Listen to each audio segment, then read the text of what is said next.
2 দিন 3 দিন ঢাকার বাইরে থাকি মাহফিলে, একবার 3 দিন পরে বাসায় আসতেছি, ফজরের নামাজ আজকেও রাস্তায় পড়ছি, নরসিংদী ফজর পড়ছি, বাসায় আসতে আসতে 8:30 এরকম 8টা 8:30 বেজে গেছে। অন্যান্য দিন তো কলিং বেল সাফা লাগে, কিন্তু এই দিন খালি কতক্ষণ পর পর জিগায়, কই আছেন? এই তো কাছাকাছি কাছাকাছি কাছাকাছি। আয়া দরজায় যে দাঁড়াইছি, জুতার আওয়াজ পাই দরজা খুলে দিছে। কলিং বেল টিপা লাগে নাই, কিন্তু সমস্যা হইল দরজা তো খুলছে, ওনার হাতে একটা মোটা সোটা লাঠিটা আমি ঢোকার সাথে সাথে আমার হাতে ধরেন, খুব গরম, ধরলাম লাঠি, আর ওনার ডায়লগ শুরু হইল। উনি বললেন, এই যে এগুলো আপনার ছেলে মেয়ে, এগুলো মাদ্রাসায় ছিল, আমি শান্তিতে ছিলাম, মাদ্রাসা বন্ধ হয়েছে, বাড়ি আইছে, ওদের জ্বালা যন্ত্রণায় আমার মাথার চুল পড়ে গেল, আমার প্রেসার বাইরে গেল, ওরা আমার জীবিত রাখবে না তো, ওরা আমার মেরে ফেলবে। এর চেয়ে আপনি আপনার ছেলে নিয়ে থাকেন, তাছাড়া বিচার করেন, আমি তাছাড়া কিন্তু জায়গা, আপনি ছেলে নিয়ে থাকেন, আমি বাপের বাড়ি। ঝাড়িটা মারছে খুব কড়া। এ বেচারের গরম দেখে লাঠি তো লইছি, লইয়া চিন্তা করতেছি হের গরম আগে থামাই।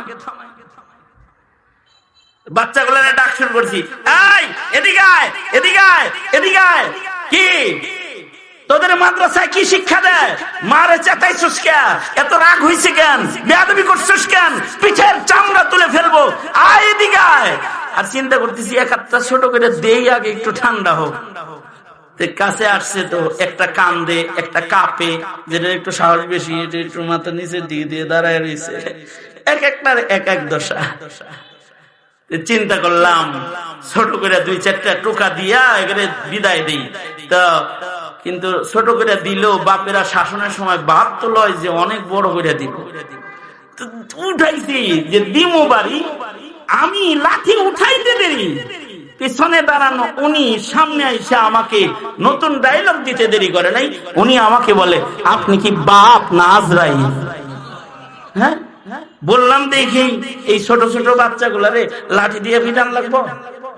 দেখছেন হাতে এটা কি লাঠি, এইটা দিয়ে বাড়ি দিলে আমার ছেলে বাঁচবে? মানে এখন নতুন শব্দ। একটু আগে কি কইছে? একটু আগে কি বলছে? হ্যাঁ না, একটু আগে কইছে আপনার ছেলে আমারে দিয়ে দিছিল।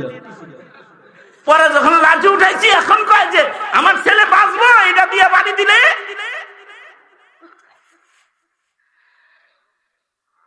মাথা সবসময় গরমই থাকে না, একটু ধমক দিলেই তো হয়। এই তোরা কি আর কখনো মারে অমান্য করবি না? না না। আর বেয়াদবি করবি না? না না।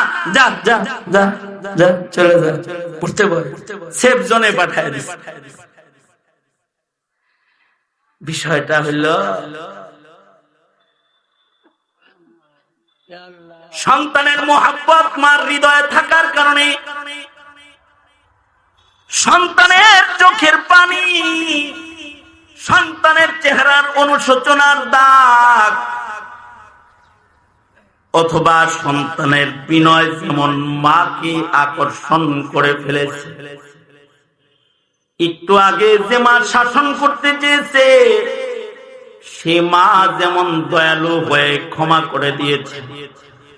মা তার সন্তানকে যতটুকু মহব্বত করে, তার চেয়ে কোটি কোটি গুণ বেশি মোহাব্বত করে এক একটা বান্দারে তার মালিক আল্লাহ।